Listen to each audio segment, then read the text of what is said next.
your first impressions of Chenal coming in here a couple days, what he's been able to do? Well, it's one thing to see him on tape, and then when you get a chance to see him in person, you're just physically impressed with his size and his stature. On top of being like strong, he's really, really smooth, and he's really smart. He has really great football intelligence. He's played a lot of football, so in our, just over maybe 48 hours him being here, I've just been impressed with his football intelligence and obviously his stature and kind of what he brings to the table. What was enticing about this job, this opportunity coaching the Panthers wide receivers? Well, opportunity to work in this organization, one. Opportunity to work for Coach Rhule and Coach McAdoo was something that just was going to fire me up because I have a history of competing against Coach Rhule and that staff in my prior stops. And so I've had folks that have worked alongside them, and they've always said phenomenal things. They said if you get an opportunity to work for Coach Rhule, you got to take that chance because you're going to benefit from that in so many ways. And, he's one of the very few coaches I've ever been around that puts, theory into practice. And so now I see why all these coaches have sung his praises, because he really lives what he preaches and what he teaches. And then having the opportunity to work for Coach McAdoo is awesome. I had an opportunity to do an internship with the New York Giants back in the day when he was the head football coach. So I've already served in that role and kind of had somewhat of understanding of what I was getting into, and was fired up when I was given an opportunity to interview for the job, and had to accept it. Right. What's he really like? He's a scientist. I mean, he is sharp. He's witty. On top of knowing ball, he has all types of worldly knowledge. So you have an appreciation for someone that can turn the football part off and just be a normal person, be one of the guys. And then when it's time to turn the football back on, the guy is as sharp as they come. He can tell you, the history, the origin of plays, people, and players that have created schemes because of their talent.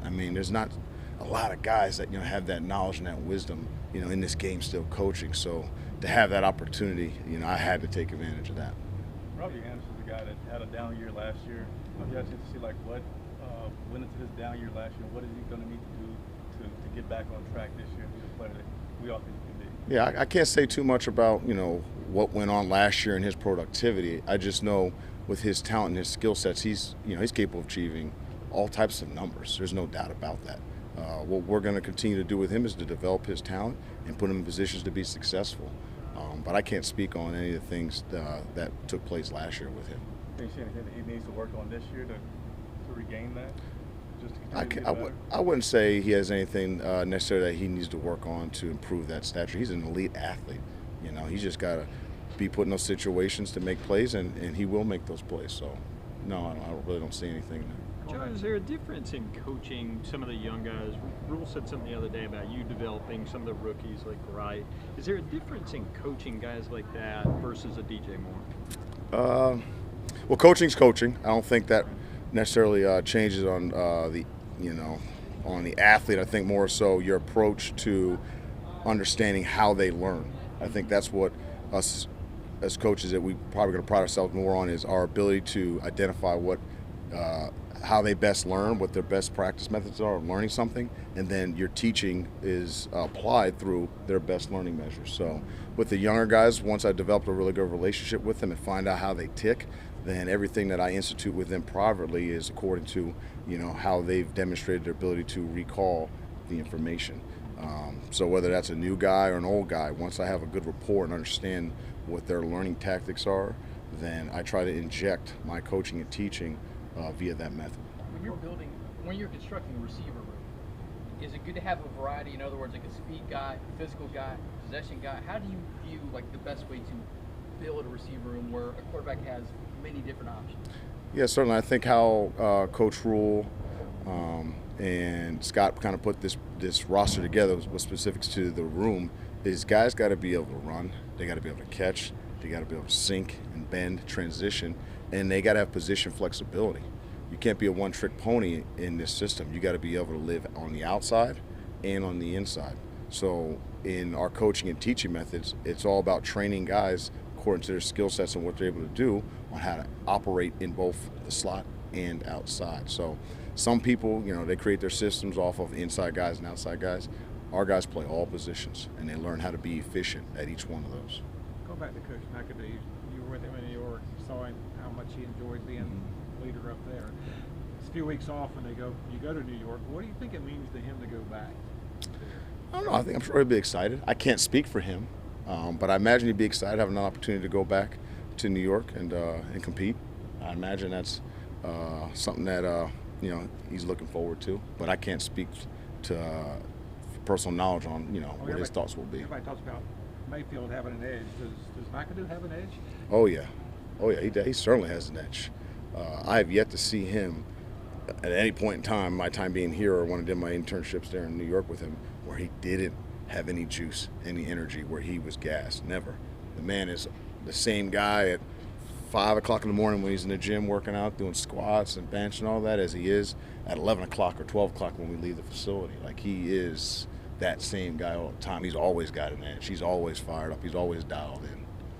Aside from a haircut or two, have you noticed or learned anything new about Ben from your time as an intern to now in the short season you guys have had as well? Oh, certainly. My interaction prior was different. I was an intern. Right. I only had so much interaction with him. He's the head ball coach, so he was dealing with a number of different things. And now I have an opportunity to be in the meeting room all day, every day with him. You get a chance to see, the other side of him. So it's been cool to, get a chance to know more about him beyond the football, the X's and O's, and his family and his background and all those things. What have you learned about Baker since he's been here that you didn't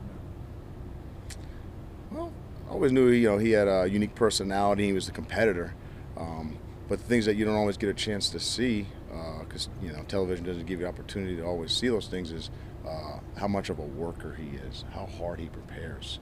Regardless if there's a camera around or not, you can find the man in the building working, right? So you have an appreciation for someone that really puts time and effort into their preparation because they really want results. So that's probably the one thing that stood out the most with him. What are some things you really like about this receiver group as a whole? Well, one thing, they're not afraid to work. Like, they put their head down and they just go. And if they have a question to ask, most of the times they're prepared, they know exactly what to do, and they just go, coach, what I need. All right, go. So I don't have to really push, not to prod, because they want to work and they want to get better. And two, they work well together. They have great relationships. The entire room is really strong in their communication. So when you got guys that work hard and they're great communicators and have great relationships, it makes the coaching and teaching that much more enjoyable, because you're not having to deal with other things that aren't related to coaching and teaching. Matt Rhule called Shi Smith one of the true bright spots at camp. Why and how has he earned that title? I think he's just he's produced. Right? He's consistently come to work, and he's made catches. He's made the plays when they've come his way. He's made difficult plays look easy, and easy ones look difficult. And he's just developed a great rapport with the quarterbacks, and they know that if he gets the rock, he's going to make somebody miss and potentially go for 6, right? So just his consistency on and off the field, and then the productivity.